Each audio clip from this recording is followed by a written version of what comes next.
how to add light to Blender.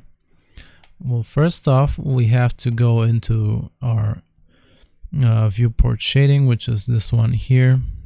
This is going to show you the actual lighting. So because we don't have any lighting created right now, it's going to be very dark and you're not going to see any features on this object. So what I want to do is go to add or press Shift A on my keyboard, and now we're going to go to light, and let's go with this area light here.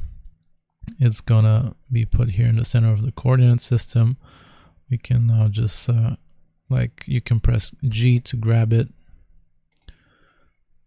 like that, and as you can see, it starts lighting up our scene here. You can also press your scroll wheel to go into a specific direction.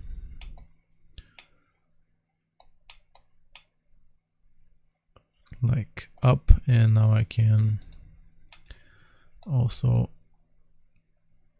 turn it to the side here, and you can press R to rotate it and to go in and position the light wherever you want it to be, like that. You can also press S to scale it like that, and the way we edit our light is going to be from here. So if I go to data, it's this like green light bulb here on the right hand side. So from here we can change the intensity of the light, we can change the color of it, and many other options that you can change from here. So that's how you can add light in Blender. I hope this was useful. Remember to like and sub, and I'll see you next time.